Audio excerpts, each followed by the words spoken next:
बहुत लोग आएंगे, हमें किसी के बहकावे में नहीं जाना है। याद रखना, भारत का कोई भी महापुरुष हो, उस महापुरुष के प्रति हमें सम्मान का भाव रखना है। उस महापुरुष के प्रति हमारा सम्मान का भाव होना चाहिए।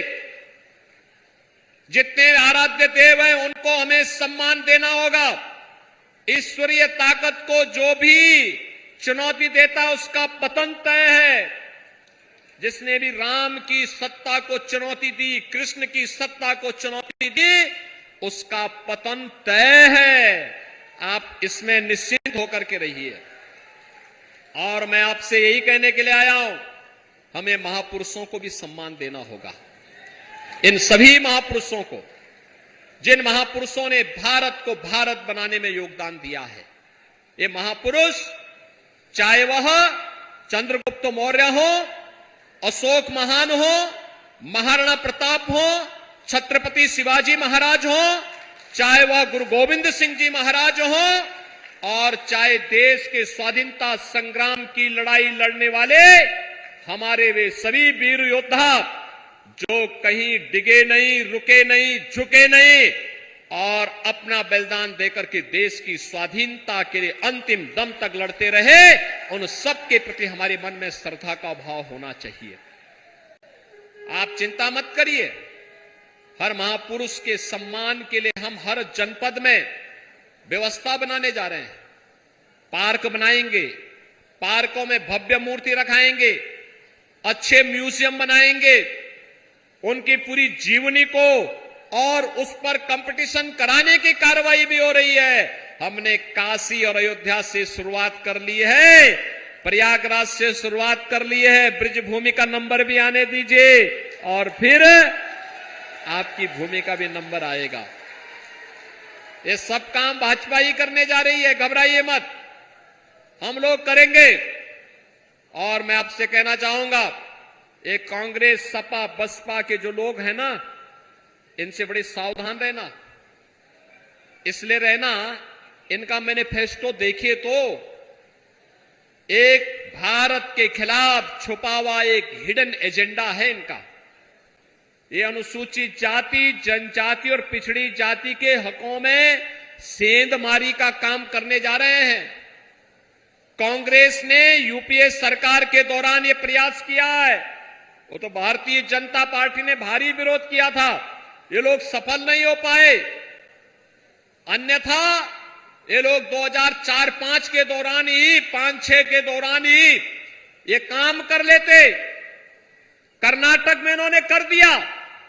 पिछड़ी जाति के लोगों को मिलने वाले आरक्षण में से 6% इन्होंने काट करके कांग्रेस ने वहां मुसलमानों को दे दिया है। ये आपके हकों पे डकैती है कि नहीं है? ये गरीबों के हकों पर, पिछड़ी जाति के हकों पे डकैती है कि नहीं है? और कांग्रेस ने रंगनाथ मिश्रा कमेटी और सच्चर कमेटी का गठन करके यह काम यूपीए सरकार के समय भी किया था। एक तरफ आपके हकों में डकैती डाल करके बाबा साहब भीमराव अंबेडकर के द्वारा बनाए गए संविधान का लोग अपमान करना चाहते हैं, और दूसरी तरफ संपत्ति का सर्वे करके आपकी संपत्ति पर वरासत टैक्स लगाने की इनकी तैयारी है। वरासत टैक्स का मतलब आपके बाप दादों ने जो संपत्ति कमाई है, खेत लिया होगा, प्लॉट लिया होगा, कल दुर्भाग्य से अगर कांग्रेस आ गई तो ये क्या करने वाले हैं? ये करेंगे कि उस संपत्ति में से आधी संपत्ति पे कांग्रेस के लोगों का या सपा के लोगों का अधिकार हो जाएगा। और सपा का तो नारा ही था, जो प्लाट खाली है वह प्लाट हमारा है, यही तो नारा लगाते थे ये लोग। अरे देखो, वो तो हम लोगों ने इनके सभी माफिया और गुंडों को ठीक कर दिया है, इनकी कमर सीधी कर दी है, अन्यथा ये लोग तबाही मचा दिए होते। और यही नहीं, इनकी हालत देखो, इनकी हालत देखो। पूर्व मुख्यमंत्री सदैव कल्याण सिंह जी आजीवन प्रदेश के विकास के लिए, देश के विकास के लिए कार्य करते रहे। राम जन्मभूमि के लिए उनका पूरा जीवन समर्पित था। उनकी दुखद मृत्यु हुई।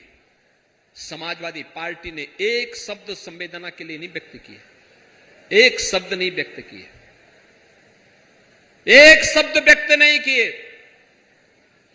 आप सोचो, मानसिकता देखो। स्वर्गीय मुलायम सिंह जी प्रदेश के मुख्यमंत्री थे, पूर्व मुख्यमंत्री थे, दिवंगत हुए। मैं स्वयं उनके गांव में गया, मेरे साथ मेरे प्रदेश के अध्यक्ष गए, हमने वहां संवेदना व्यक्त की।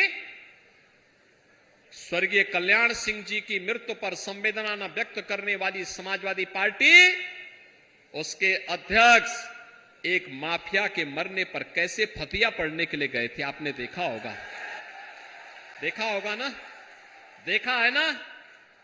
अब बात आप सुनो, जिन लोगों की संवेदना माफियाओं के प्रति है, आपके प्रति नहीं, आपके नेताओं के प्रति नहीं, क्या उनको वोट देंगे? क्या उनको वोट जाना चाहिए क्या? और मैं यही कहने के लिए आपके पास आया हूं, हमने अपने वोट को देश के लिए देना है। मोदी जी ने कहा है आत्मनिर्भर और विकसित भारत की परिकल्पना को साकार करना है। विकसित भारत का मतलब हर गरीब के चेहरे पर खुशहाली, 100% सिचुएशन के लक्ष्य को प्राप्त करना, संतृप्तता के 100% लक्ष्य को प्राप्त करना। जिसके पास मकान नहीं उसको मकान, जिसके पास राशन कार्ड नहीं उसको राशन कार्ड, जिसके पास आयुष्मान कार्ड नहीं उसको आयुष्मान कार्ड, जिसके पास नौकरी नहीं उसको नौकरी, जिसके पास खेत नहीं उसको खेत, जिसके पास जमीन का पट्टा नहीं उसके नाम पे जमीन का पट्टा। ही 100% सिचुएशन केवल भारतीय जनता पार्टी देगी और इसके लिए हम लोग आपके पास आए हैं। मोदी जी ने 10 वर्ष में जो किया दुनिया के लिए कौतूहल और आश्चर्य का विषय है, और यह अवसर है मोदी जी कर पाए हैं आपकी ताकत के बल पर, आपके वोट के बल पर। और बहनों और भाइयों, मोदी जी का जब समय आया है, हर भारतवासी को मोदी जी के साथ खड़ा होना होगा, खड़ा होना होगा इस बात को लेकर के कि मोदी जी आपने 10 वर्ष बिना रुके, बिना डिगे, बिना थके, बिना झुके भारत का सम्मान बढ़ाया है, भारत को समृद्धि की नई ऊंचाइयां दी हैं, भारत की सुरक्षा को सुदृढ़ किया है, आतंकवाद और नक्सलवाद को समाप्त किया है और भारत की आस्था को भी सम्मान दिया है। पहले के प्रधानमंत्री तो अयोध्या जाने से संकोच करते थे, पहले के प्रधानमंत्री अयोध्या नहीं जाते थे। आप सोचो, मोदी जी पहले प्रधानमंत्री हैं जो अयोध्या में राम जन्मभूमि पर दर्शन करने के लिए गए और अयोध्या में 500 वर्षों के बाद रामलला को विराजमान भी कर दिए। पहले प्रधानमंत्री हैं मोदी जी। तो हमें भी एक ही बात ध्यान रखना होगा, हमें भी एक ही बात कहना होगा जो देश के अंदर गूंज रहा है कि जो राम को लाए हैं,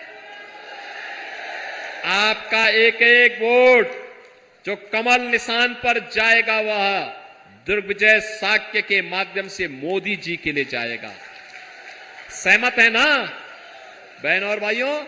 दुर्विजय साक्य को हम लोगों ने, वो तो हमारे संगठन के क्षेत्रीय अध्यक्ष थे, वे तो घूम रहे थे, क्षेत्र में घूम रहे थे, अलग पूरे क्षेत्र में भाजपा के लिए कार्य कर रहे थे।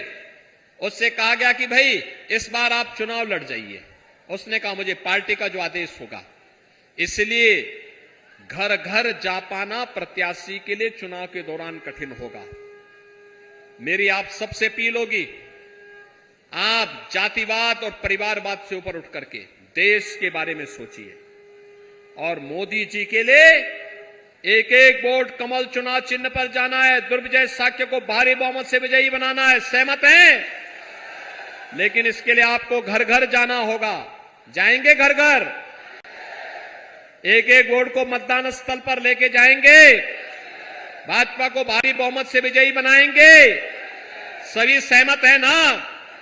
तो फिर मेरे साथ आप सभी बोलेंगे भारत माता की, भारत माता की, भारत माता की। बोलो भारत माता की। वंदे वंदे वंदे।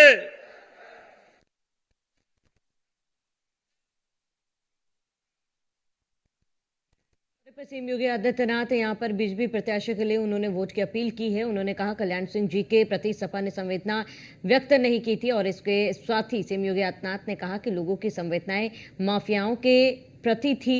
उन्होंने आरोप लगाया है और विपक्ष पर जमकर निशाना साधा।